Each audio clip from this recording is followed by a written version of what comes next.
स्वाभिमान है। मैं जो स्टेट हॉस्टल बिलासपुर में जो खेलों का जो छात्रावास है वहाँ पर कबड्डी की खिलाड़ी छात्रा हूँ। हाल ही में जो अभी 25 फरवरी को हमारे ट्रायल लिए गए थे, उनमें हमारे को ये नहीं बताया गया था कि तुम्हारे बीडिंग आउट के ट्रायल हैं। इन्होंने हमारे को जो हमारे कोचेज़ वगैरह थे, जो हमारे को DSO सर वगैरह है, उन्होंने हमारे को सिर्फ इतना बोला कि तुम्हारे ये फिटनेस ट्रायल हो रहा है। उस हिसाब से हमने अपने जो है वो फिटनेस ट्रायल दिए थे। हाल ही में जो ये बच्चे पीछे मेरे आप पीछे खड़े हुए देख रहे हैं, ये अभी एक ही साल इनको आए हुए को हुआ है और इनमें से 2-3 बच्चे जो है वो नेशनल मेडलिस्ट हैं और एक लड़की तो हिमाचल की कैप्टन भी रह चुकी है। और वैसे ही लड़के जो हैं इंटर यूनिवर्सिटी लेवल पे जो है बढ़िया अपना प्रदर्शन कर रहे हैं। फिर भी जो है हमारे को जो है हॉस्टल की तरफ से जो बाहर कर दिया जा रहा है, जबकि 1.5 साल से हमारे पास जो कोई कोच नहीं है। तो मेरी मुख्यमंत्री जी से यही आग्रह है कि जो आपने बेटी पढ़ाओ बेटी बचाओ ये अभियान चलाए हैं, तो फिर हमारे साथ हम लड़कियों और लड़कों के साथ ये अन्याय किस बात का किया जा रहा है। मैं सुखविंदर सिंह सुक्खू जी जो हमारे हिमाचल प्रदेश के मुख्यमंत्री हैं, उनसे यही मांग करना चाहूँगी कि जो हमारे साथ जो है वो हॉस्टल में जो है हमारे को अन्याय किया जा रहा है, जो हमारे को बाहर कर दिया जा रहा है। जो राष्ट्रीय स्तर पर खेले हुए, मैं अपने राष्ट्रीय स्तर पर खेली हुई, अभी हाल ही में जो जनवरी में मेडल लेके आई हूँ, हमारे साथ जो इंसाफ किया जा रहा है उस पर जो है वो हमारे को किया जाए, न्याय दिया जाए। मेरा नाम राहुल है। मैं नमोल का स्थायी निवासी हूँ और मैं राज्य खेल छात्रावास बिलासपुर में कबड्डी का खिलाड़ी हूँ। सर, हमें अभी जब हम हॉस्टल में आए थे, हमें आए हुए 1.5 साल ही हुआ है और अब हमें ज़बरदस्तन मतलब हॉस्टल से निकाल रहे हैं, जिसका कारण हॉस्टल का स्टाफ है जो हमें बिल्कुल भी नहीं झेलता है। मतलब कबड्डी गेम है उसके बारे में कोई भी उनके लिए कोई भी स्टेप नहीं लेता है। ना हमारे पास कोच है। जब हम आए थे तो हमारे पास श्री रतनलाल ठाकुर जी कोच थे, वो भी 3-4 महीने के बाद रिटायर हो गए थे।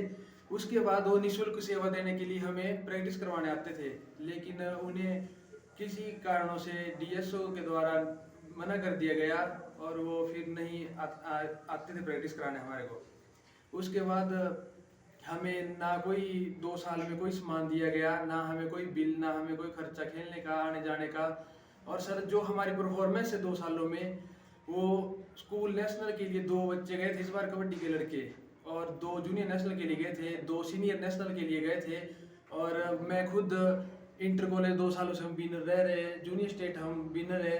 और उसके बाद इंटर यूनिवर्सिटी में खेलने गया था और भी 2-3 लड़की इंटर यूनिवर्सिटी खेले हैं इस बार, और लड़कियों का भी परफॉर्मेंस ठीक है कबड्डी में। पर फिर भी ये हमें बिना किसी कारण के ऐसे ही कोई फिटनेस ट्रायल लेकर हमें वो उसके ऊपर आधार पर निकाल रहे हैं कि तुम फिट नहीं है कोई भी। और जब हमारे पास कोच नहीं है तो हम फिट कैसे रहेंगे? 2 सालों से कोई हमें कोई कोचिंग नहीं दे रहा है तो फिटनेस कहाँ से आएगी?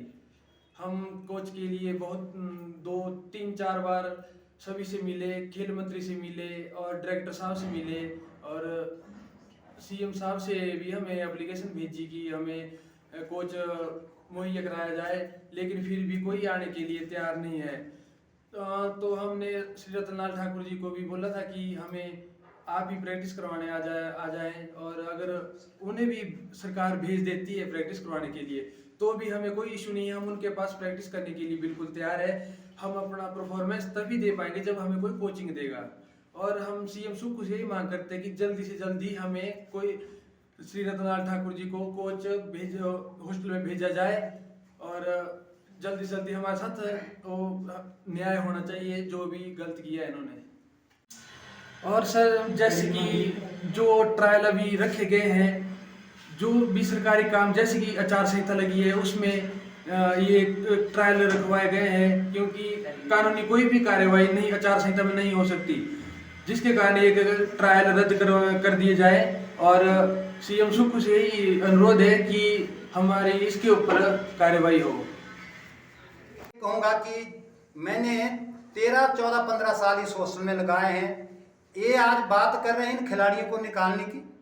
आज रितु नेगी जो यहाँ पे 12 साल रही, प्रियंका नेगी 15 साल रही, निधि शर्मा 11-12 साल रही, सुषमा यहाँ पे 8-9 साल रही। उनके रिजल्ट इंटरनेशनल पे तभी आते हैं। 1 साल के बाद जो लड़कियां 15 और 17 साल के बीच में हैं उनको निकाल रहे हैं। तो ये कोई आवा जावा गम नहीं, ये कोई सराय है कि इस साल खिलाड़ियों को रखो, अगले साल निकाल दो। कम से कम मैं कहता हूँ 3 वर्ष तक इन बच्चों को देखा जाए। जो बच्चे ऊपर उठेंगे खिलाड़ी जो है अपने राष्ट्रीय और स्टेट लेवल पे मेडल देंगे, और राष्ट्रीय स्तर पर जिनकी जो पार्टिसिपेशन होगी उनको खिलाड़ियों को नहीं निकाला जा सकता। और जहाँ रही प्रियंका नेगी, रितु नेगी, अजय ठाकुर, हिमाचल प्रदेश का, चाहे वो साई का स्टूडेंट हो चाहे मेरे स्टेट हॉस्टल का, कोई भी ऐसा खिलाड़ी नहीं है जिसको मैंने प्रशिक्षण नहीं दिया है। सब खिलाड़ियों को दिया हुआ है। ये पूरे प्रदेश के जो हमारे कोचिज है मैं उनको बधाई देता हूँ। युवा सेवक खेल अधिकारी बिलासपुर।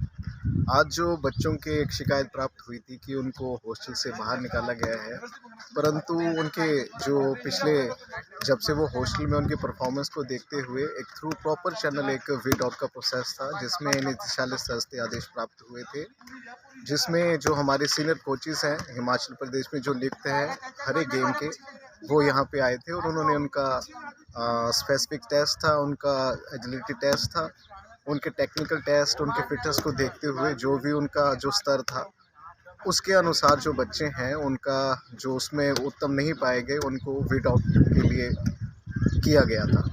और इसी के आगे जो बच्चे हैं 9, 10, 11, 12 को जैसे जिला बिलासपुर में यहाँ पे युवा सेवा खेल छात्रावास और खेलो इंडिया एक्सीलेंसी की यहाँ पे ट्रायल होने जा रहे हैं, तो उसी के अनुसार सर उनकी पोस्ट में जैसे जो पुराने बच्चे हैं उनके बाहर जाने के बाद अब जो नए बच्चे हैं उनको यहाँ पे मौका दिया जाएगा ताकि उनको राष्ट्रीय या फिर अंतर्राष्ट्रीय स्तर पर उनको तराशा जाए। इसलिए सर जो विभाग का मुख्य कार्य है कि बच्चों को एक प्लेटफॉर्म दें, और युवा सेवा खेल विभाग इसमें सर काफ़ी अच्छा काम कर रहा है और भविष्य में यहाँ से अंतर्राष्ट्रीय स्तर के जो खिलाड़ी हैं उनको तराशा जाएगा।